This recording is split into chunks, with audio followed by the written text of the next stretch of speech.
Hello to you. Bienvenue les amis dans un nouvel épisode de La Cloche en compagnie de Ali de Catch Club, des Pop de Ali de Catch Club. Ne nous filmez pas, on vous filme. Non, si, oui, d'accord. Je les ai eus. Et de Christophe de Ajus. Bienvenue à tous, bienvenue à lui, bienvenue les Pop. J'ai dû à lui. Oui. Désolé. Bonjour à tous et bienvenue à Catch Club, je suis donc Ali. Quoi, à Catch Club, c'est pas vrai, c'est l'univers d'Ajus. Ah oui, j'ai dit à Catch Club. Il a dit à Catch Club. Bon, on est chez lui en même temps. Bonjour à tous et bienvenue à la cloche, c'est ce que je voulais dire. Non, par contre, hier on a décidé que ici maintenant ça s'appelle le Catch Dome. Ah bon? Alors Il y a hier, le on Thunderdome. ne vous ment pas, hein, on vous dit tout, c'est un épisode enregistré. Chaque semaine, Bien normalement, entendu. on se réunit, mais là, pour une fois, je suis de mariage durant ce week-end précédent, donc je n'ai pas pu être présent, donc nous avons enregistré 2 épisodes à la suite.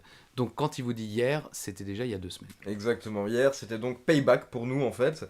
Et hier, durant mon live de Payback, on a décidé que maintenant ici ça s'appelle le Catch Dome et c'est encore plus in que le Thunderdome. Attention, c'est plus franchement, compliqué de rentrer ici que dans le Thunderdome. Ah ouais, c'est surtout plus compliqué d'en sortir. Et puis au vu, franchement, enfin vous ne le voyez pas, mais moi j'appellerais ça poliment le bazar dôme, et puis sinon, vulgairement, le bordel dôme, hein, mais... Enfin, voilà, c'est... On a notre public virtuel, on a de l'action et c'est parti, on C'est-à-dire enchaîne. que, oui, c'est vrai que les pop bougent autant que le public lors du premier SmackDown dans le Thunderdome. Je me suis posé la question lors du premier SmackDown. À un moment, j'ai cru que les écrans avaient bugué. Mais moi j'avais dit que c'était 9000 personnes qui s'étaient filmées aux chiottes. Donc ils étaient tous... Ah non, mais c'est clair. Et tu voyais du coup totalement la différence le lendemain où il y avait un modérateur qui disait sans arrêt aux gens, applaudissez, etc. Maintenant, les gens bougent beaucoup. Mais littéralement, premier SmackDown, c'est clair, c'est clair. Bah, après... Les gens ne bougeaient pas, quoi. Ouais, c'est aussi le truc de regarder chez soi, Ah sur bah, un tu bouges ordi. pas, oui. En général, oui, tu te mets pas forcément tout seul dans l'ambiance, quoi. D'ailleurs, je me suis fait recal du Thunderdome là, moi, la semaine Bah oui, dernière. mais- Tu peux pas me faire rentrer un peu là, de Non, manière, là Non, désolé, malheureusement non. Et je comprends un peu pourquoi, mais bon. C'est vicieux parce que, tu sais, il y a la préinscription, il faut être au taquet. Donc la WWE fait des séances, ils vous disent d'un coup à 17h, vous pouvez vous inscrire pour le show suivant. J'ai réussi à m'inscrire pour SmackDown, mais par contre, ils demandent à plus de gens de s'inscrire Oui, qui oui. en ont besoin, bien Et puis, entendu. j'ai appris d'une source de la WWE que pour l'instant, mais ça allait changer très rapidement, mais évidemment c'est le début. Quand je dis pour l'instant, c'est au moment où on vous parle, hein, ça a peut-être déjà changé, mais qu'il n'y avait que 20% de places libérées pour le reste du monde, en fait. 80% étaient pour les États-Unis. Et donc voilà pourquoi aussi beaucoup sont recalés, beaucoup n'arrivent pas à trouver entre guillemets de place. C'est que pour l'instant, peut-être par sécurité ou pour assurer techniquement, ils n'ont ouvert que 20% pour le reste du monde. Mais je sais qu'ils travaillent sur l'idée d'agrandir ce ratio. Et je sais que ils espèrent pourquoi pas essayer d'améliorer ça et peut-être de participer avec leurs partenaires à travers le monde à donner des places en quelque sorte pour que les partenaires puissent permettre à leurs téléspectateurs de participer. Donc espérons que ça ait changé pendant ce laps de temps où nous on a enregistré, ou sinon ça devrait arriver dans les semaines à venir. On sait que la WWE va rester assez longtemps dans le Thunderdome, hein, je crois jusqu'à fin octobre. Fin octobre, minimum. Donc il y a le temps d'améliorer les choses et le temps de laisser plus de place au reste du monde, hein. C'est comme un petit peu chez les Marseillais contre le reste du monde. Ouais.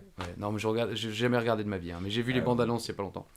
Donc voilà. Mais oui, non, c'est pour expliquer l'expérience, car j'imagine que certains fans sont curieux. Quand vous arrivez donc à vous inscrire, à vous préinscrire, vous recevez un mail qui vous dit donc que vous êtes préinscrit, et s'il y a de la place, on vous enverra un mail le jour du show. Donc moi, le jour du show, j'avais réussi à me préinscrire pour un épisode de SmackDown, et 2 jours avant. Le jour de SmackDown, je reçois un mail durant l'après-midi avec un lien qui me dit voici votre lien pour pouvoir accéder au Thunderdome. Il faudra être là 1 heure avant le début de SmackDown, donc 1 heure du matin, heure française. Et en fait, par contre, là, j'imagine que il faut vraiment cliquer à 1 heure directe. Du coup, moi, j'ai cliqué peut-être à 1 heure et 10 secondes. Et vu qu'il y avait des milliers de personnes qui ont cliqué, quand moi j'ai cliqué, ça m'a fait bonjour, malheureusement, le Thunderdome est complet.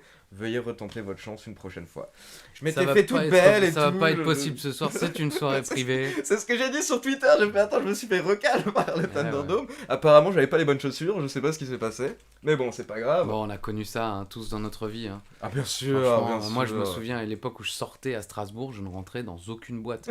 C'est pour ça que j'ai toujours préféré les bars, parce qu'en général, il n'y a pas de videur. Et j'allais dans un bar à Strasbourg où il y avait un videur, mais au final, on le connaissait. Mais dans toutes les boîtes de Stras, je rentrais pas, quoi. Et il y a des fois où j'étais plutôt raisonnablement bien habillé. J'ai jamais été un gars looké. Mais il y a des fois où je venais, où je rentrais de Paris, où j'avais encore peut-être la chemise, la cravate, avec un jeans. Enfin, un truc un peu propre, quoi. Je dis pas que je faisais beau gosse, et ben je rentrais pas. C'est pas possible. Et après, en fin de soirée, quand j'étais un peu bourré, que je leur disais, ouais, moi je travaille à la télé et tout, ben les mecs ils sont tapés. Hein. Jamais je suis rentré, c'est comme ça, c'est la vie. Hein. C'est pour vous dire, hein, je croyais pas. Non, On j'ai passe jamais eu tous, tout le monde se fait refoule de boîte dans sa vie, ne vous inquiétez pas. Oui, mais bon, moi j'ai pas 10 ans depuis 20 ans, et à l'époque j'avais encore tous mes cheveux. Non, moi j'avais eu le bon trick à Strasbourg. On raconte nos vies, désolé, on va passer au catch tout de suite. C'est qu'à partir de quand je suis rentré en études supérieures, dans mon université, je suis devenu président du BDE. Oui, bien sûr. Et du coup, là, tu deals avec Oui. toutes les boîtes de nuit dans le centre-ville, donc après, tu peux rentrer partout, on ne fait plus chier. Et ça m'a arrangé. Aujourd'hui, vous me payez, je mets pas un pied dans une boîte de nuit. Comme Pareil. quoi, on change tous énormément.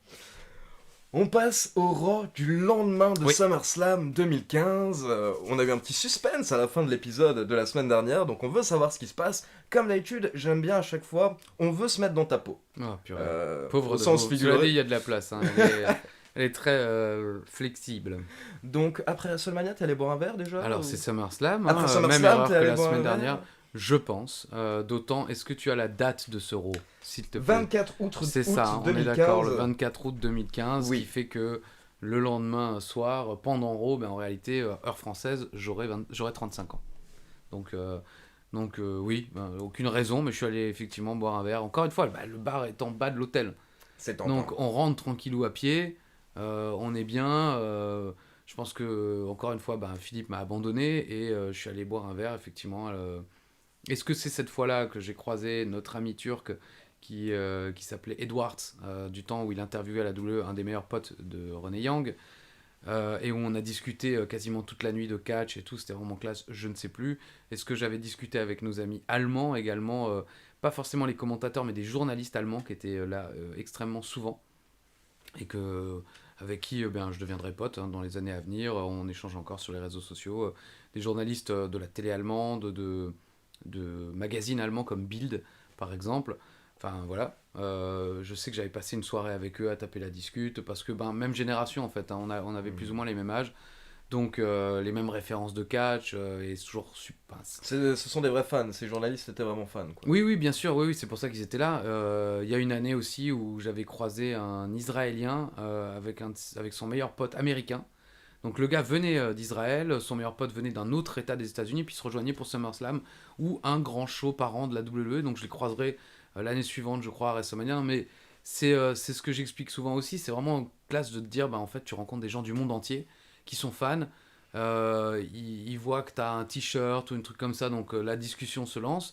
Et puis finalement, tu te mets à la même table, tu prends une bière, tu discutes toute la nuit de catch, de souvenirs, de ah ouais, vous étiez à WrestleMania, oh purée, ah ouais, vous avez fait un truc caritatif pour la WWE, vous avez eu le droit d'aller backstage et tout, incroyable, enfin voilà.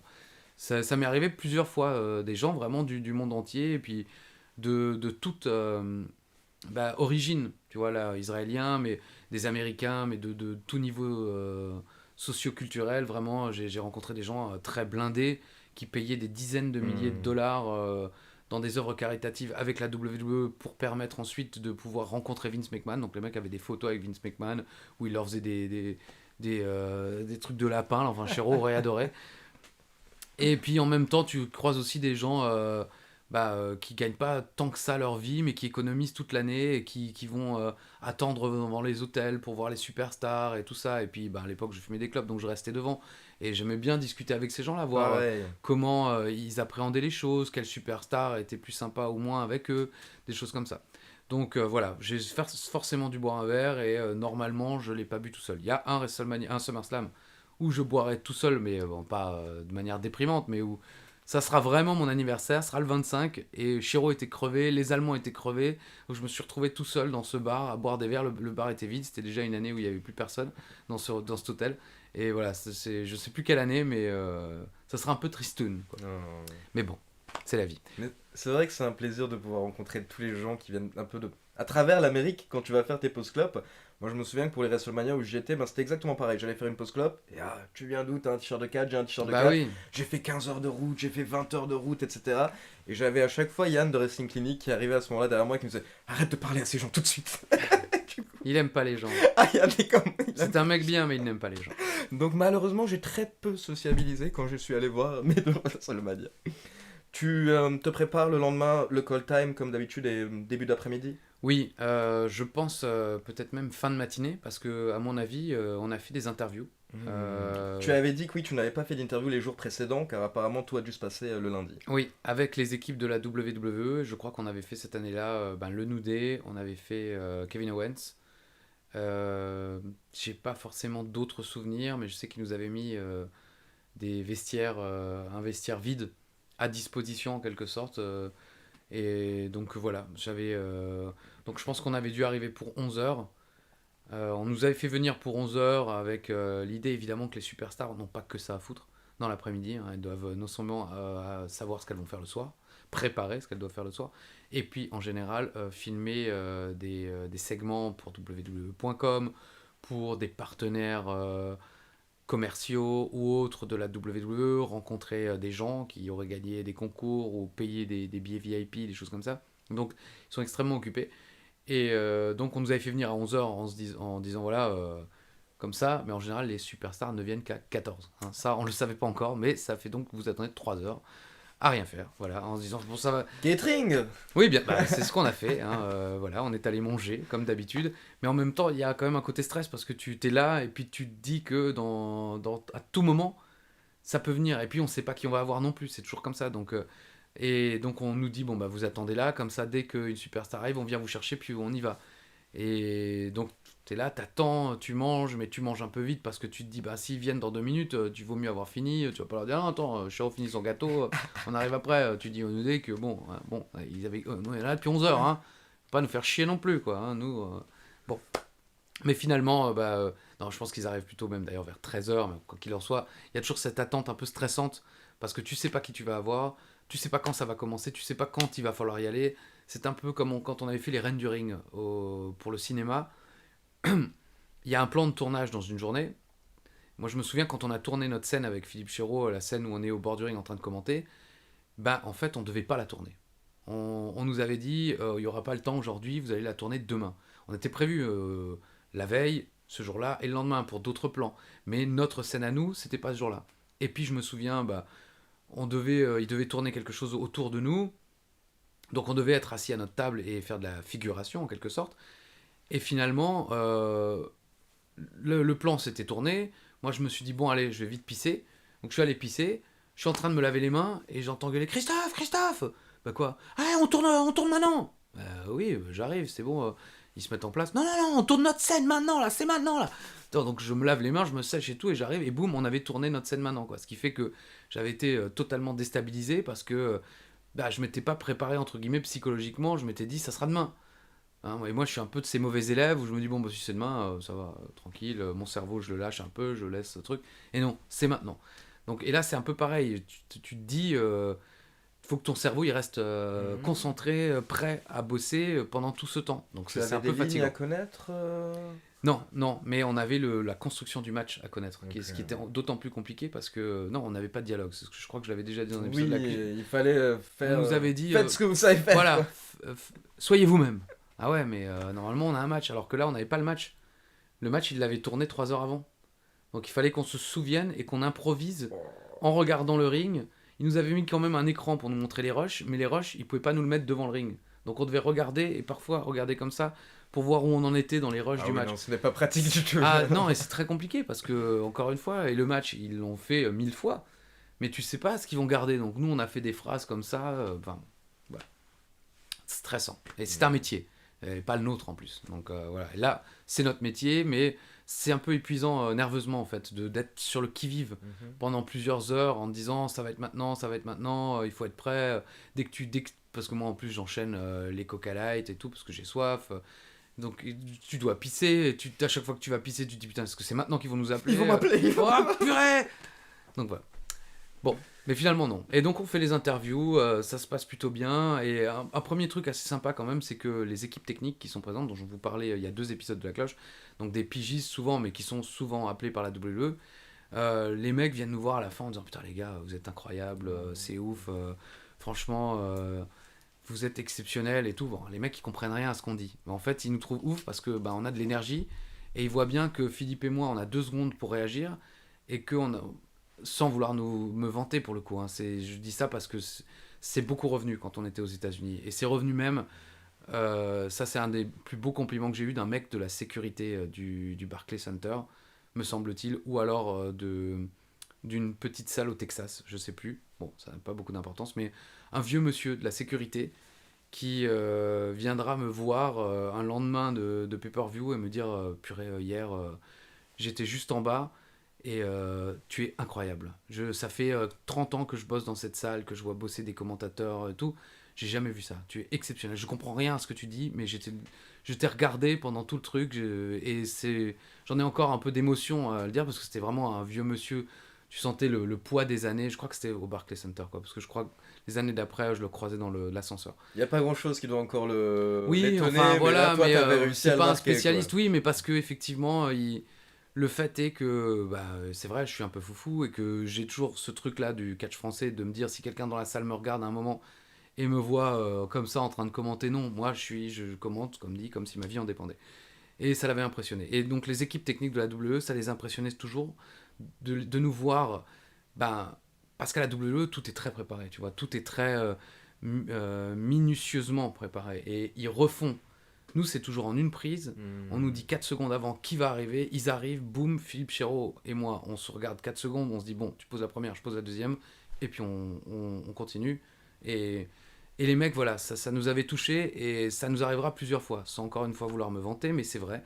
Les mecs, voilà, nous disent, on comprend pas ce que vous dites, mais vous dégagez une énergie, vous êtes souriant, enfin, on a envie de comprendre, et on a envie d'en faire plus.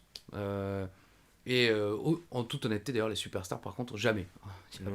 Il y a peu de superstars qui sont venus nous dire, les gars, Enfin, ils nous disent toujours, évidemment, c'est un plaisir et tout, mais personne n'a jamais été aussi dithyrambique que ça. Quelques-uns l'ont été, mais c'est plus rare. Donc voilà, tu vois, je redescends direct, faut pas croire qu'on est incroyable et tout ça non plus. Mais ça touche quand même les techniciens, ça fait plaisir. Vous le savez, j'en ai déjà parlé dans la cloche, on en a parlé dans la clochette. Philippe Chéreau et moi, on est, enfin surtout Philippe, à l'ancienne, et moi j'ai appris avec lui, très respectueux des caméramans, des preneurs de son. Enfin voilà, on n'a jamais eu, on se l'est jamais joué, c'est nous qui sommes devant la caméra, vous fermez vos gueules. Ou si c'est arrivé, c'était vraiment, ou alors pour la blague, ou alors on était vraiment très fatigué, mais enfin, voilà, en général, non, c'est respect total pour tout le monde, et quand on peut, on aide, on porte, on monte, on truc, on fait tout. Donc, quand les techniciens viennent nous voir et nous disent purée, bien joué, ou quand on fait des plateaux et que le mec dit purée, j'en ai fait des émissions télé, j'ai rarement vu des mecs aussi efficaces que vous, ça fait plaisir. C'est parce que tu sais que ça vient de gens qui bossent, qui ont bossé avec plein de gens, des gens très célèbres parfois, et qui ont besoin de faire 60 prises. Alors qu'avec Chéreau, en général, on en refait une deuxième parce qu'on se dit, bon, la première, on l'a faite en impro total, la deuxième, on va utiliser ce qu'on a fait en impro pour aller un peu plus loin et aller encore plus dans le ping-pong.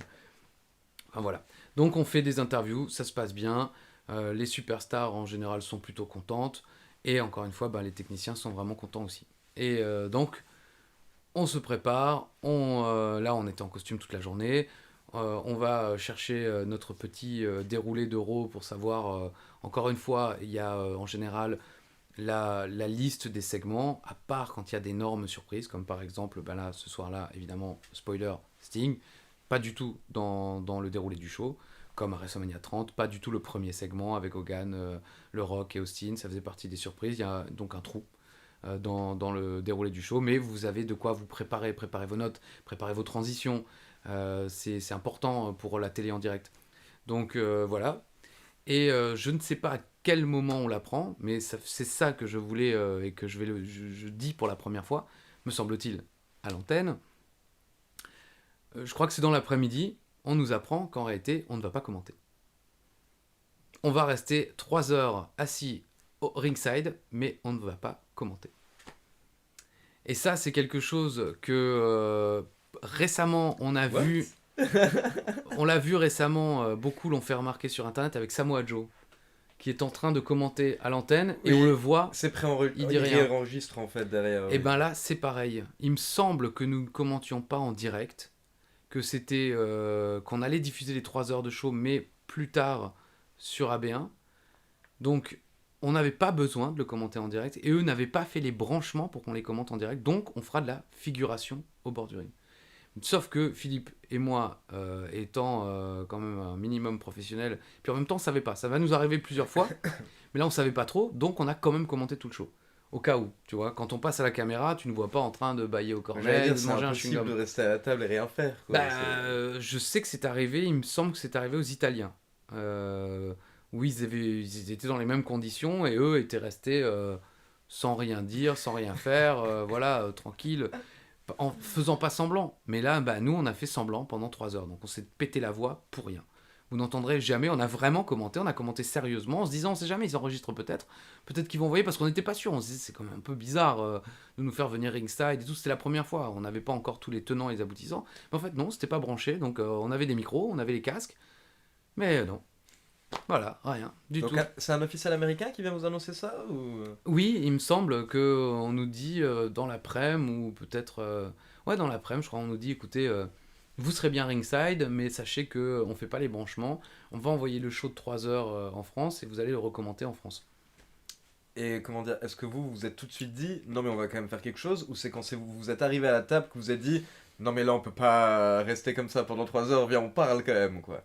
Non, je pense qu'on se l'est dit en amont. Après, de toute façon, Philippe étant Philippe, moi étant moi, on avait les casques, on s'entendait, donc on avait quand même, c'était quand même dans les conditions du direct, donc après je dis pas qu'on a commenté aussi bien, mais on n'a pas fait de vannes graveleuses ou on n'a pas dit de conneries particulières parce qu'on avait quand même ce doute. On se disait non mais bon peut-être quand même qu'ils écoutent. Ouais non ça on se le disait toujours, mais après ça nous a pas empêché d'être nous-mêmes parce que évidemment qu'ils écoutent, forcément il y a quelqu'un qui écoute ce qu'on dit, ne serait-ce que pour monter, baisser un minimum le son et des autres.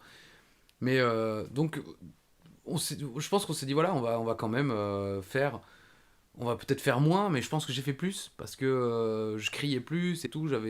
Donc je me suis donné quand même à fond pour ce show, mais il me semble, je peux me tromper, peut-être que celui-ci était en direct, mais je crois pas. Je crois que le SummerSlam suivant, on refera l'Euro et il sera en direct. Ça sera le cadeau de plus pour le groupe AB, les téléspectateurs. Mais je crois que celui-là, on est en ringside, mais il n'est pas diffusé en direct. Il sera diffusé en intégralité 3 heures, donc quelques jours plus tard, mais on le recommentera en revenant en France. Ce qui d'ailleurs rendra les choses assez folle parce que il me semble qu'on rentre genre le mardi et puis à l'époque l'Euro était diffusé soit le mercredi soit le jeudi, je sais plus, peut-être encore le jeudi à l'époque, mais enfin ça laisse pas beaucoup de temps et en général ce qu'on faisait c'est qu'on descendait de l'avion, on prenait le taxi, on allait direct dans les studios. Ouais. Après 8 heures d'avion, boum, commenter 3 heures d'Euro. Et ce qui aujourd'hui on serait incapable de le faire, hein. Je sais pas comment on faisait, non mais c'est vrai, à l'époque on était fous quoi. Et surtout Philippe parce qu'il il avait mon âge, moi aujourd'hui à 40 piges, après 8 heures d'avion tu me mets pas dans un studio pour commenter 3 heures de catch. 2 jours de sommeil. Non, quand même pas, mais c'est chaud, quoi. Et Philippe, il enchaînait, c'est un guerrier, ce Philippe Chiro, vraiment. Pour ceux qui en doutent encore, ce monsieur est un guerrier. Mais donc voilà, révélation. Donc tu ne t'y attendais pas, je pense que vous non plus. Ah non, je savais absolument 3 heures pas. de figuration, Barclays Center, mais enfin t'es bien. J'allais dire, il y a pire, oui. T'as les meilleures places du building. Et tu vas juste lâcher un petit... Oui, c'est ça. En plus, on aurait pu faire semblant, mais non, c'est trop dur de faire semblant de parler. Ah ouais, c'est compliqué. Donc on a commenté, mais ça n'a jamais été enregistré. Énormissime. Franchement, vous aviez les meilleures places au final de. Bah ouais, oui, c'est clair. On aurait pu faire des fucks comme ça, tu sais, à Michael Cole et JBL pendant le show. Genre, nous, on s'en fout, commente pas, nous. Ah, on a rien à faire. Eh ouais, qu'est-ce qu'il y a ? Tu veux te battre ? Mais non, on est resté sérieux, on est resté professionnel, en tout cas aussi professionnel qu'on puisse l'être. Mais voilà. Mais donc, on nous apprend ça, je crois, dans l'après-midi. En toute honnêteté, on n'est pas déçus non plus. On est un petit peu étonnés, mais on n'est pas déçus parce que. La beauté d'être quand même là ringside et puis de pouvoir faire le truc. Après, est-ce que c'est ce soir-là où Philippe fait oulala, maintenant j'ai un doute parce que ce jour-là on avait commenté le show, donc j'ai un doute. En tout cas, si c'est pas ce soir-là qu'on fait de la figuration, sachez que ça sera pour un Raw suivant qu'on fera en direct de là-bas, peut-être pour le Raw d'après le Royal Rumble 2015 que je crois qu'on a commenté également sur place. On en reparlera, mais voilà.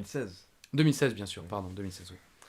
Mais donc voilà, on se prépare et puis finalement il y a cette photo que tu as publiée il y a 2 épisodes déjà avec Liliane Garcia et Brandy Rhodes qui s'appelait je crois Eden Style, je crois à l'époque.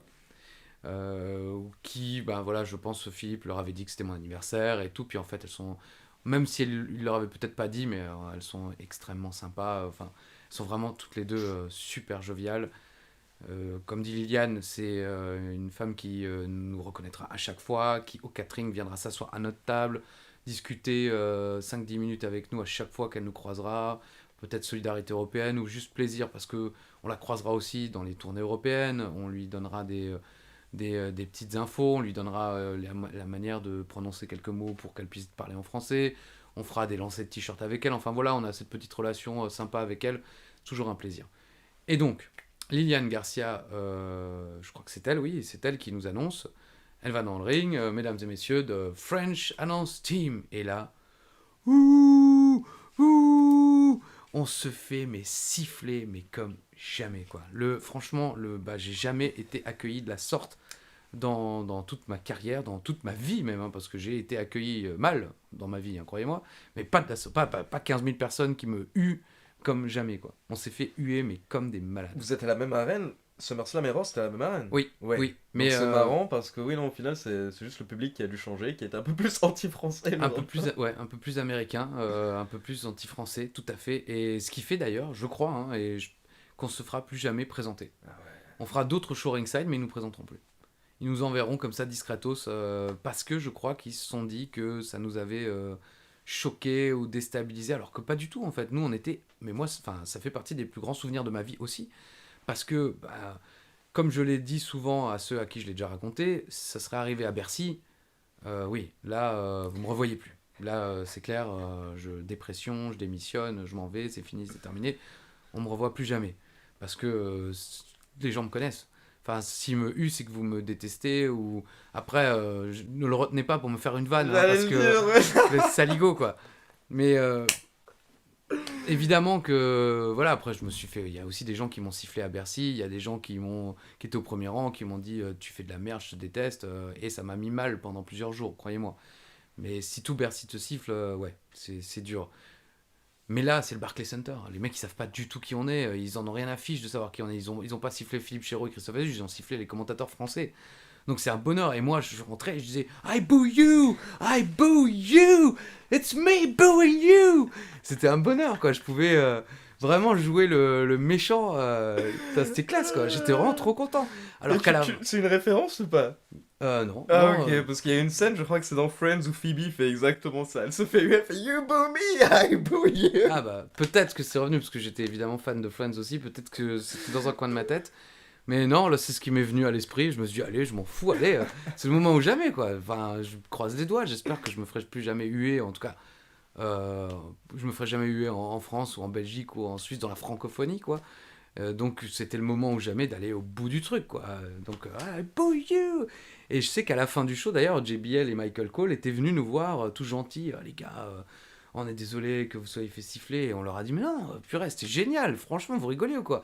Se faire siffler par le Barclays Center, enfin, tu vois, je pense que Michael Cole aussi, quand il se fait siffler, il sait très bien que c'est pas, on siffle pas Michael Cole, le père de famille, l'être humain du quotidien, on siffle le personnage qu'il a développé tout au long de sa carrière. Là, on sifflait les deux commentateurs français aux États-Unis. Donc pour nous, c'était un bonheur sans nom, quoi, vraiment. Enfin voilà, ça ne pouvait pas mieux commencer, quoi. Non mais c'est marrant parce que justement, bah, déjà c'est beau de voir que tous ces gens s'occupent de vous quand même, quoi. Je veux dire, ils avaient Oui, peur que vous soyez touché ou blessé. Mais je pense qu'eux, ils se rendent pas compte que voilà, vous deux, vous êtes quand même maintenant, on peut le dire, des anciens et qui connaissent le monde du catch. Oui, alors Ils vous ancien ont- ou pas, on connaît effectivement le C'est business. ça, voilà. On sait que dans le catch, se faire siffler, c'est aussi un honneur. Bien sûr. Quand tu arrives à te faire siffler, c'est que tu as fait quelque chose de bien. T'as Alors en réussi. l'occurrence, on n'avait rien fait. Mais on était juste français. Mais bon, voilà. Mais effectivement, oui, peut-être ils ne se rendaient pas forcément compte. Peut-être que... Christopher Juice, quoi. Ouais, non, enfin, Raymond Rougeau, comme un jour il m'a appelé, Michael Cole. Genre, ça, Raymond Rougeau. Non, c'est pas nous. Enfin, voilà. Donc, tout ça...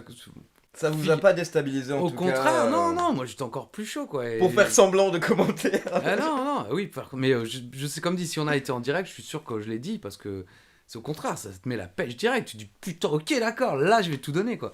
Là, vous allez voir, Christophe Ajus, les mecs. Donc tu te mets en position. Oui. Et petite question comme ça déjà. Oui. Est-ce qu'il y a, quand tu as dû repenser à cette soirée, est-ce qu'il y a quelque chose qui t'est directement venu à l'esprit par rapport à l'épisode de Raw, outre peut-être Sting, bien entendu, dont on va parler dans un Bah, on instant. en a parlé il y a 2 épisodes, effectivement. Il y a cet épisode Sting, il y a l'explication de Stewart, de Jon Stewart. Et non, sans mentir, parce qu'après Mhm. on en a parlé un petit peu hors antenne, donc maintenant j'ai plus de souvenirs, mais je me serais pas forcément souvenu en effet que voilà, le retour des Dudley Boys. On va Voilà, commencer, moi c'est oui. la statue, mais comme j'en avais parlé, j'aurais pas été certain que c'était cette année-là sur Jon Stewart. Mais une fois que j'ai Jon Stewart, je me souviens que la statue c'est là. Mais non, et voilà, surtout en fait d'avoir été hué, Ouais. qui est resté dans mon esprit, ce qui est quand même sympa quoi. Donc la statue, ça va être un des fils rouges de cet épisode de Raw. En début d'épisode, The Authority, Triple H et Stephanie McMahon expliquent qu'ils ont donc fait construire une statue en l'honneur de Seth Rollins, qui est le premier champion WWE et des États-Unis de l'histoire de la fédération. Et il doit y avoir, donc la statue sera dévoilée à la fin du show. Donc ça, c'est le petit fil rouge, on va dire, de la soirée. Mais il se passe pas mal de choses lors de cet épisode de Raw. Donc on va commencer d'abord avec ce retour par équipe. Les Dudley Boys qui reviennent après plusieurs années d'absence à la WWE, ou bien entendu pendant ce temps ils avaient catché à la TNA et dans d'autres fédérations, et une énorme pop. Une énorme pop dans la salle pour le retour des Ah oui, Dudleys. En plus avec les feux d'artifice, tu sais, il y avait eu les feux bien d'artifice sûr, qui oui, vont oui. vers l'entrée, etc. Et d'un coup marqué Dudley Boys, grosse pop dans la salle. Les Dudleys qui portent un 3D à Xavier Woods à travers une table, et qui ensuite confrontent les Primetime Les Players. champions par équipe. Est-ce que c'était marqué ça, tu te souviens un peu Non, ou... c'est sûr que non. Non, non, Non. c'est pareil, ça fait partie des choses qui ne marquent pas les retours, les Ouais. apparitions surprises. C'est comme. Et vous ne les aviez pas vus durant la journée? Non, Non. non, je pense que. Mais même si on les avait vus, les WrestleMania, les SummerSlam font partie de ces shows où tu. Même si tu vois une légende, C'est pas sûr qu'il sera... voilà, tu te dis pas que forcément elle va être dans le show après, quoi. Mhm. C'est bon après il y a le fameux retour des Hardy Boys où évidemment là on l'a vu dans le documentaire, personne ne pouvait les voir, ils ont été cachés pendant tout le truc. Peut-être que les Dudley Boys n'étaient pas cachés, peut-être qu'on les a vus dans le catering, mais on est dans la région de New York, c'est les Dudley Boys, il n'y a aucune raison de se dire bah ils vont revenir Mhm. forcément dans le ring, parce que je ne saurais plus donner d'année, mais je t'en ai parlé en antenne la semaine dernière, donc il y a 2 semaines pour vous. Il y a une fois où j'arrive au catering au Barclays Center et je vois Hiroshi Tanahashi et Okada, je ne me souviens plus de son prénom maintenant. Kazushika. Katsushika, Okada. Donc pendant un instant tu te dis oh purée, Tanahashi et Okada vont débuter à la WWE, mais en même temps non, ils étaient juste invités, ils étaient dans la région à ce moment-là, et la WWE... Ça aurait été beau que tu balances des rumeurs à ça. Voilà. Ils sont là, ils vont débuter Ah ouais, ce mais non, soir. mais non, là, tu te fais fumer. Impossible. Non, non, oui, puis même, enfin, moi, je suis d'une époque où il n'y avait pas Internet, il n'y avait pas les spoilers, donc je suis plutôt du genre à ne pas vouloir spoiler les gens et à ne prendre pas de plaisir à donner des infos que je pourrais avoir euh, juste pour me faire mousser, quoi. Donc voilà, cette année-là, on avait croisé Tanahashi et Okada et finalement, ils n'étaient pas dans le show. Et évidemment qu'ils n'étaient pas dans le show, puisqu'ils étaient évidemment sous contrat avec la New Japan. Donc les Dudley Boys, peut-être qu'on les avait croisés, je ne sais pas. Mais en tout cas, gros plaisir, gros bonheur de les voir débarquer. Moi, ça reste une de mes équipes préférées. Je suis de la génération ECW, donc la EC Dub, les Dudley Boys avec leurs différentes grandes rivalités contre les Eliminators notamment, ou contre... comment il s'appelait Enfin, il y a eu plein de rivalités. Maintenant, ça ne me vient plus. Mais bon, il y a une moult rivalités, les tables en feu, tout le bonheur, tout le plaisir. Les Voilà. entrées avec Joel Gertner qui démontait Voilà, le public, tout à fait. les promos de Bubba Ray et Devon contre la foule, c'est...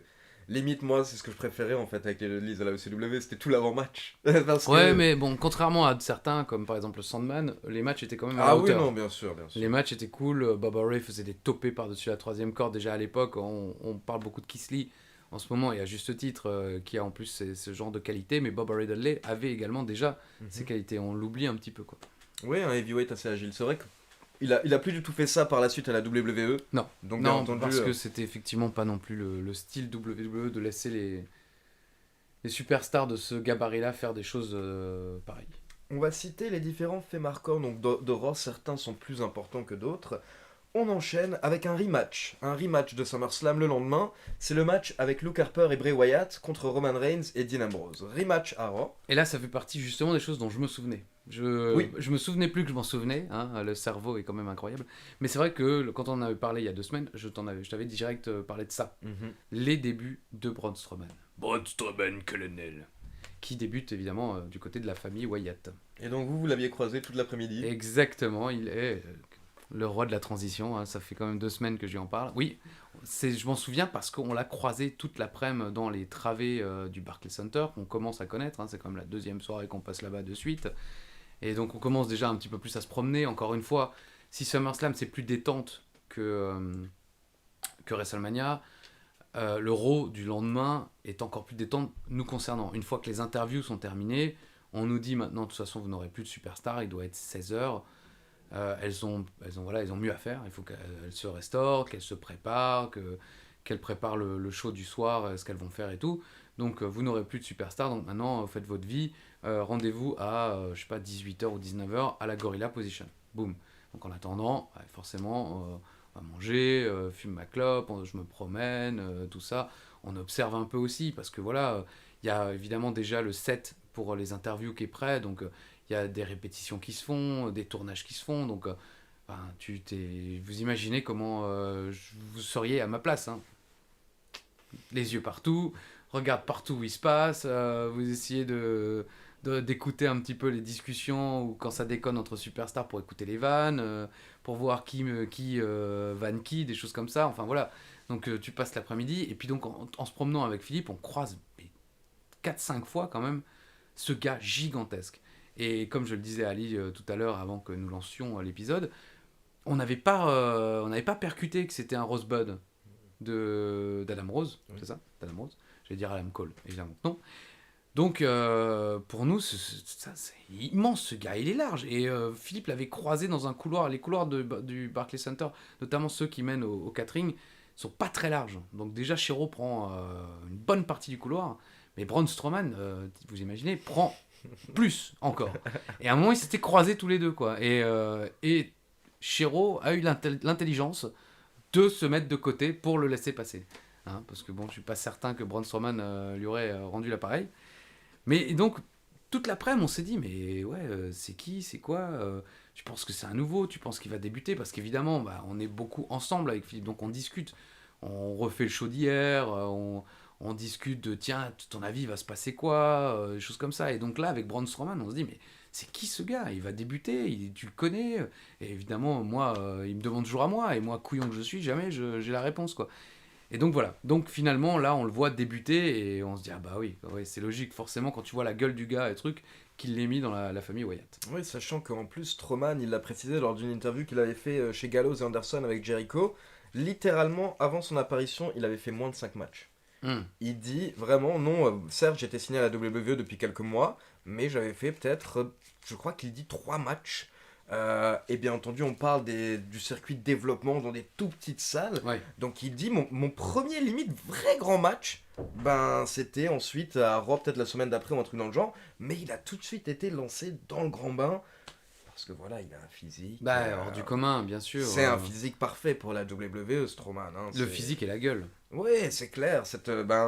En gros, donc pendant le match par équipe, d'un coup. On a le flash de la Wyatt Family, donc un petit flash à l'écran, les lumières s'éteignent. Quand elles se rallument, Philippe Shiro est à poil. Les femmes s'évanouissent, les hommes vomissent.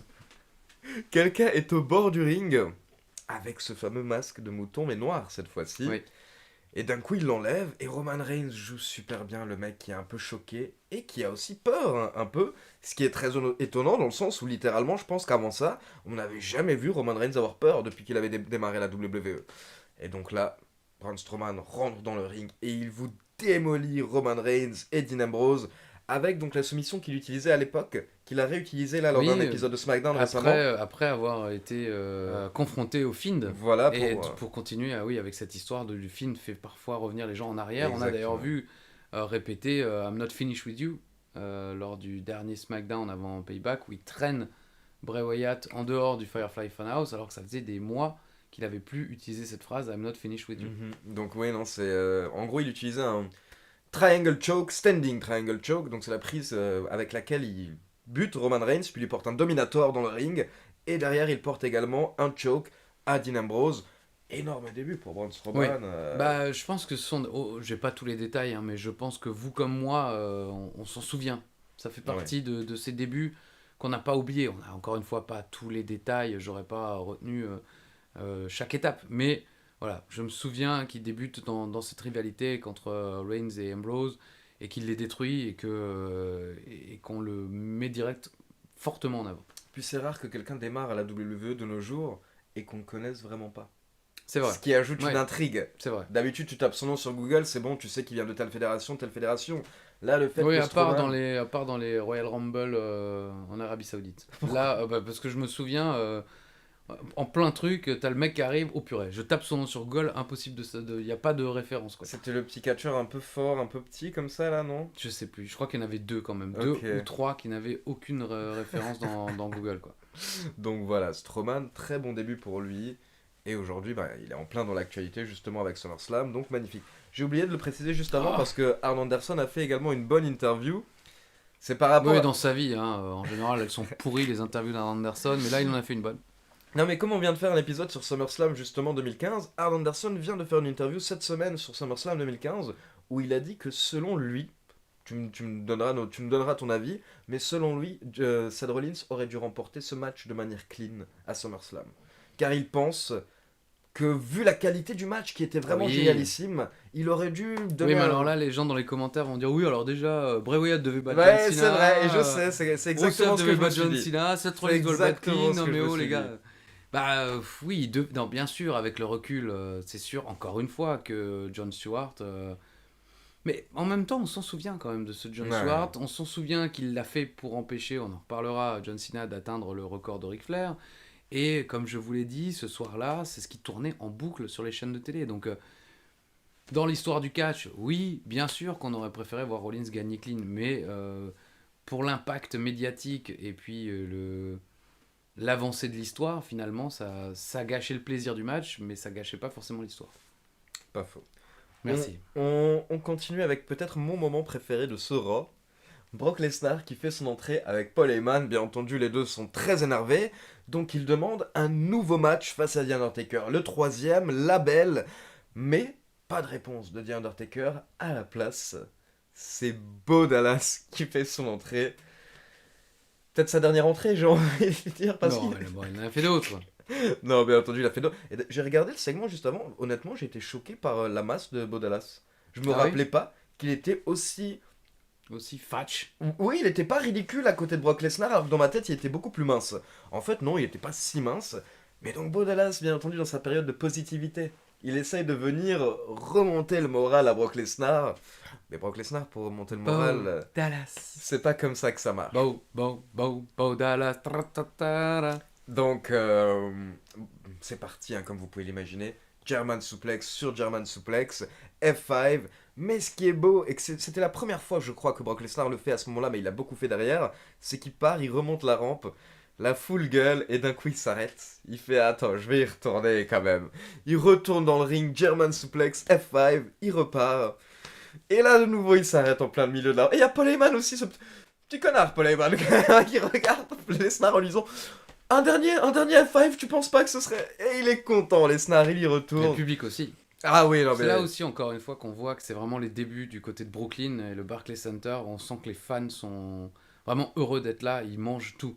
Ils dégustent tout ce qu'on leur donne, quoi. Et moi, ça me fait remarquer que vraiment, je veux dire, Lesnar, malgré tout ce qu'on peut dire sur lui, moi je l'adore. Moi j'adore ce personnage. Il me fait, quand il est comme ça imbattable, et même parfois il est drôle. Parfois il est drôle. Oui, mais on sent qu'il a de l'humour. On sait qu'il le cache, mais on sent que... Après, on sent aussi qu'il a un caractère de cochon, peut-être. En tout cas, il le joue bien. Mais oui, on sent que c'est... il le montrait beaucoup plus son côté humoristique lors de son premier run. Je pense que tu te rappelles notamment avec la rivalité contre Kurt Angle, où il n'hésitait pas à se moquer de lui-même. Il y a aussi Eddie Guerrero avec les mariachis. Exactement, magnifique cette entrée de Lesnar qui danse. Ouais. Donc Lesnar à l'époque, il n'hésitait pas du tout, mais aujourd'hui, bien entendu, il fait exprès de se contenir parce que Brock Lesnar est Brock Lesnar. Mais de temps en temps, il nous fait des petits moments drôles. Je me rappelle du moment où il apprend qu'il a 1 an pour encaisser la mallette Money in the Bank et qu'il se tourne d'un coup vers Paul Heyman Heyman, il lui jette le contrat, il le frappe avec en lui disant mais tu pouvais pas me prévenir, j'étais pas au courant. Puis quand il était rentré avec sa mallette en dansant également, bien sûr, ou quand il est lisait, bon Lesnar, il je est sais bon. plus quel magazine, enfin genre Camping Car magazine, dans les vestiaires, quand il se faisait chier, bah non, j'ai pas envie d'y aller. Sa plus belle Sur mon phrase, c'était lors d'une interview où il est énervé, il dit quelque chose, puis il passe pour passer la parole à Paul Heyman, il fait "Now, come on Paul, say something stupid." Et là, t'as fait... Bon bah d'accord, Brock, je vais parler. Donc Dallas, est-ce que ça t'avait marqué cette... Honnêtement, non. Non. Mais je m'en souviens maintenant qu'évidemment que tu réévoques, tu réévoques cette situation, oui. Bah, c'est un peu, c'est arrivé souvent hein, dans la carrière de Lesnar, ce côté, comment dire, on attire l'attention sur autre chose, on appelle ça une distraction, c'est pas tout à fait le mot que je cherchais, mais enfin voilà. C'est arrivé souvent dans la carrière de Lesnar, ce côté distraction, où on vous fait croire que, et puis finalement non. Mhm. Tu vois, je pense à Lesnar qui agresse Michael Cole. Oui. Il voulait boum une revanche. On se dit oh purée, le public s'excite et finalement non. Là on se dit l'Undertaker forcément il doit encore être dans le coin, il va être là ce soir. Et finalement non, c'est Bo Dallas qui se fait détruire. C'est quelque chose qui arrive assez fréquemment dans la carrière de Brock Lesnar. Parce qu'au final, ils veulent donner quelque chose au public quand même, j'imagine, Oui. sur place et tout. Oui, mais faut quand même laisser planer le doute. Ouais. Je pense que pour les téléspectateurs, pour qu'ils restent sur la chaîne tout simplement. Mais en tout cas, Brock Lesnar qui détruit quelqu'un, ça marche toujours bien. Ça fait un bon Quel segment de sadique, Raw. quel Moi, enfoiré. je suis prêt même à me faire détruire par Lesnar s'il le veut avec Ah les... bah, je te rassure, t'as pas besoin de lui dire. Hein. Je veux dire, s'il en a l'occasion, il le fera. Hein. Mais c'est ce que je disais lors de mon live, je pense que lui il se fait pas chier de toute manière. Hein. Donc, Brock Lesnar, joli segment, et comme vous allez le voir, il va pas avoir son match tout de suite contre The Undertaker. Non, Ce ça sera va pas prendre au un petit pay-per-view peu de suivant, ce sera au pay-per-view d'après. Donc on y arrive d'ici une cloche ou deux. On passe maintenant à ce que tu viens juste de citer, Jon Stewart. Les explications de Jon Stewart, et ça t'avait marqué car tu viens de me dire justement hors caméra que tu te rappelais ce qu'il avait dit au final. Pourquoi est-ce Ah qu'il oui, a... non, parce que je me souviens pas mot pour mot de sa promo, hein, d'autant que c'est Ouais. souvent assez chaotique, hein, encore une fois. Non mais c'est vrai, pour un mec qui est habitué à des millions de téléspectateurs, qui a fait un peu... Je le cite souvent, le quotidien, c'est qui le présentateur du quotidien déjà Yann Barthès. Yann Barthès, hein, c'est un peu la même version qu'Yann Barthès. Évidemment, moi j'ai beaucoup aimé le Daily Show. J'étais toujours déçu par Jon Stewart parce que je le respectais en tant que star de la télévision. Comme on est étranger, on a moins ce côté il donne des leçons, mais les fans américains, je le sais, voilà, le trouvent donneur de leçons et l'aiment pas, comme les gens en France n'aiment pas forcément Yann Barthès pour cette raison. Et je me disais, quand même, dans le catch, c'est pas, on vit dedans, donc on se dit c'est pas si compliqué. Moi, ça fait 20 ans que je bosse dedans. J'ai fait des segments à Bercy, au Stade de France, des choses comme ça. Je sais que c'est pas si dur. Après, c'est peut-être parce que c'est ma vie, donc je me rends pas compte. Mais quand tu vois des mecs comme Jon Stewart patiner en quelque sorte, glisser, tu te dis que c'est peut-être pas si simple en fait. C'est clair. Donc voilà, il m'a toujours un petit peu déçu Jon Stewart. Mais voilà, il s'explique, 40 minutes pour dire qu'il m'a déçu, on s'en fout.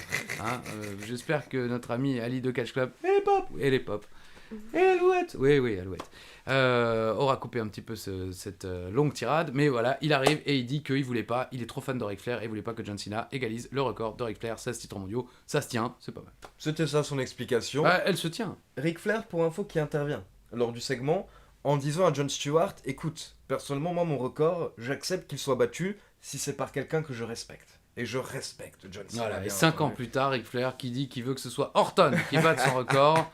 Bon, maintenant, forcément, Cena a déjà égalisé, mais il veut que ce soit Orton qui batte le record. Et donc, voilà, Stewart s'est pris encore une fois un petit attitude adjustment pour terminer le segment. On va passer maintenant à ce que tout le monde attendait, la fin du show, cette cérémonie avec Seth Rollins, Triple H et Stephanie McMahon dans le ring. Triple H et Stephanie qui font un petit speech en l'honneur de Seth Rollins. Et donc, on a cette statue qui est dans le ring, mais pour le moment, il y a un drap dessus. Oui. Ça doit être dévoilé dans un instant.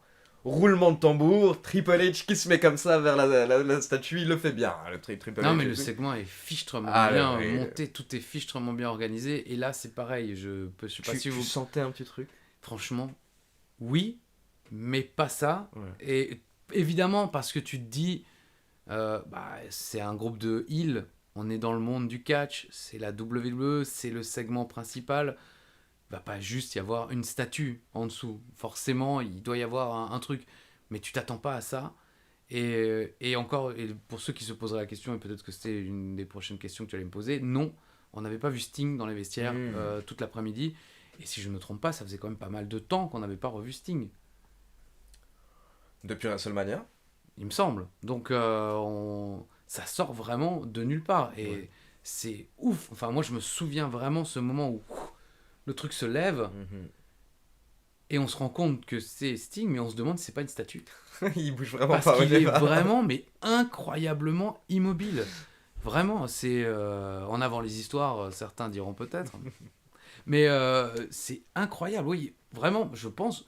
Enfin, on est d'accord, tu l'as peut-être revu Juste avant le pour début de préparer l'émission, professionnel de la profession. On est d'accord, on croit d'abord que c'est une statue. Ouais, exactement. Ils le vendent de cette manière. C'est super bien Et fait. le public le pense aussi, et nous aussi, on est sur le cul. On se dit, pourquoi enfin, une statue de Sting, c'est pas possible. Et en fait, bah non, c'est Sting, il est de retour. Ouais, c'est super bien fait. Et du coup, moi, ce qui m'a un peu étonné, c'est que je me demandais si Triple H avait pris quelques coups de Sting, mais non. Triple H, qui à ce moment-là fait vraiment l'officiel, dès qu'il voit Sting, il sort du ring avec Stephanie McMahon. Genre, c'est bien, comme ça au moins le spotlight est sur Sting et Seth Rollins. Mais là, bien entendu, c'est parti, Stinger Splash, et bim, et boum. Seth Rollins qui essaye de s'enfuir, qui va rejoindre Triple H et Stephanie sur la rampe. Et là, on a... Stephanie McCount. Parce qu'on est obligé de le citer au moins une fois. Uva, one stand. Je tiens à préciser d'ailleurs qu'il y a 2 semaines, peut-être même depuis une nouvelle fois, mon ami Ishtu a fait un direct avec Wrestling Clinic, donc notre ami Colby et Dimitri pour le SummerSlam 2000, je crois. Et quelques personnes lui ont dit ah ben on adore One Night Stand et tout. C'est pas du tout lui. Il y a 2 personnes. Hein. Il y a mon ami d'enfance Ishtu et mon ami d'enfance, mais un peu moins d'enfance, Uva. Qui, en vrai, en plus, un jour on vous le présentera peut-être, ne parle pas du tout comme ça. Mais c'est un personnage, en quelque sorte, qu'on a créé autour de lui avec cette voix. Salut les gars, one night stand. Et peut-être que nous l'inviterons pour le prochain direct de la cloche. Uva, qui sera là, le journaliste d'AWN 2000. 3 articles seulement, d'ailleurs, Ishtu est jaloux parce qu'il se dit. Ishtu, il a bossé dans AWN 2000, il faisait les news, il faisait des numéros, je le harcelais. Uva, il a fait 3 articles et tout le monde ne cite que one night stand. Stephanie McCount et Triple H à l'extérieur du ring, Rollins les rejoint. Et là, on a cette image qui, moi, honnêtement, avant, j'ai eu un petit pincement au cœur quand je l'ai regardée parce que c'est une image tellement belle mais tellement éphémère. Sting qui ramasse le titre WWE et qui le lève à un moment au-dessus de sa tête dans le ring. Et t'as cette image de Sting avec le titre. Franchement, avant, quand je l'ai vu, moi, ça m'a fait rêver. Ça m'a fait rêver parce que malheureusement, on n'a jamais eu ça Non. et c'est trop dommage. C'est trop dommage. Je suis quelqu'un qui a totalement suivi, il faut savoir, Impact Wrestling depuis le début, c'est-à-dire depuis 2002. Vu qu'en 2002, on a été gâtés, on a eu et la création de Impact et de la Ring of Honor. Mais par contre, honnêtement, je fais partie de ces personnes qui pensent que malheureusement Sting a gâché les dernières années de sa carrière à Impact. Certes, il a eu des bons programmes là-bas, mais ça a jamais été folichon, on va dire, et ça ne touchait personne. Malheureusement, ça ne touchait pas grand monde, quoi. Donc, oui, moi qui n'ai pas suivi avec autant d'attention, j'ai évidemment beaucoup suivi le début. Je regardais les pay-per-view hebdomadaires avec beaucoup d'attention parce qu'on était tous surexcités. Ben oui. Après, évidemment, l'excitation s'est calmée, mais c'est vrai que des Samoa Joe, des AJ Styles, des Christopher Daniels, des Kurt Angle, se sont beaucoup plus mis en avant Mhm. que Sting pendant cette période parce que Sting était déjà plus âgé et les noms que j'ai cités auparavant sortaient des matchs beaucoup plus intenses, indie en quelque sorte, ce qui fait que les fans à travers le monde ont retenu ça, alors que Sting c'était vraiment le côté à l'ancienne et c'est peut-être pas forcément ce qu'on attendait de TNA, Impact ou quel que soit le nom de la Fed. C'est vrai, mais après, ça fait partie aussi de la vie et des carrières en général. Hein. Là, c'est notre côté un petit peu égoïste, mais je crois que Sting, peut-être que si on lui demandait, même encore aujourd'hui, avec le recul, il dirait j'ai sans doute pris la bonne décision parce que, d'après ce que je sais, il était extrêmement bien payé pour peu de shows. Mhm. Alors qu'à la WWE, il aurait été peut-être un peu mieux payé, mais il aurait fait beaucoup, beaucoup, beaucoup plus de shows. Et je pense qu'à ce moment-là de sa vie, Sting était content de se déplacer qu'une fois par semaine ou une fois tous les mois quand ils étaient en enregistrement. Donc c'était une vie beaucoup plus simple. Et c'est vrai que Sting, il a quand même connu la NWA. Donc c'est une période où les mecs, ils tournaient comme des malades.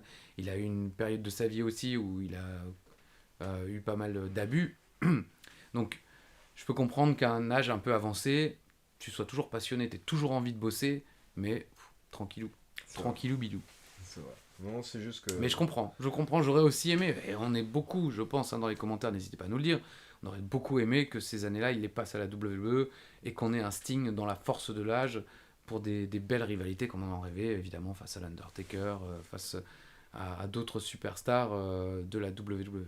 Parce qu'au final, on a 2 souvenirs de Sting. On a ce match contre Triple H à la WWE, et le prochain souvenir, on en parlera donc justement lors du prochain épisode de La Cloche.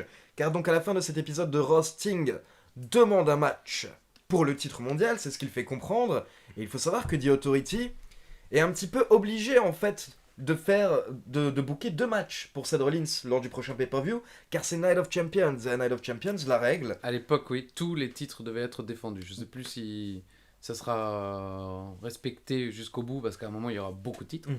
Mais là, oui. Donc, Night of Champions, tous les titres doivent être défendus. Donc lors du prochain pay-per-view, on va avoir le droit à Seth Rollins qui va défendre le titre des États-Unis face à John Cena. Et directement après, il devra enchaîner avec un match pour le titre WWE face à Sting. Pour Rollins, qu'est-ce que ça doit être incroyable aussi. Oui. Tu main event un match avec Cena puis Sting. Ça devait être incroyable avant le show. Après le show, peut-être un peu moins. Enfin, je sais pas humainement comment tu gères ça. On en reparlera évidemment. Bien entendu. Dans le prochain épisode de La Cloche. Mais oui, en tout cas... je me rends compte là, et c'est vrai que je l'avais retenu, mais ça fait partie de l'ère moderne, des grands Raw de l'histoire de l'ère moderne de la WWE, supérieur à sans doute beaucoup de Raw d'après WrestleMania qu'on a souvent gardé en tête, mais ce Raw-là, enfin voilà, on a fait quasiment un épisode entier dessus, et je pense que vous n'êtes pas déçus, parce que le retour des Dudleys, Sting qui débarque, Jon Stewart, certes, mais... Ric Flair qui est mêlé à tout ça, enfin pour les gens présents il y a quand même du lourd quoi. Il se passe plus de trucs là que le Raw que j'ai vu le lendemain de WrestleMania 34 je trouve. C'est possible, en tout cas j'ai moins de souvenirs, mais après c'est aussi que les années passant mon cerveau retient beaucoup moins, là c'était une première, donc forcément j'ai retenu beaucoup plus quoi. On continue la semaine prochaine pour l'épisode numéro 29 cette fois-ci. 28-29. On continue la semaine prochaine pour le prochain épisode. On vous l'a dit, cet épisode est enregistré, alors forcément, exactement. On doute un peu, mais on sera là. C'était nul. Merci à tous d'avoir suivi cet épisode. Comme d'habitude, n'oubliez pas de liker la vidéo, de vous abonner à la chaîne et de cliquer sur la petite cloche. On se retrouve la semaine prochaine pour un nouvel épisode. Exactement, et comme le disait Édouard Carpentier, à la semaine prochaine si Dieu le veut.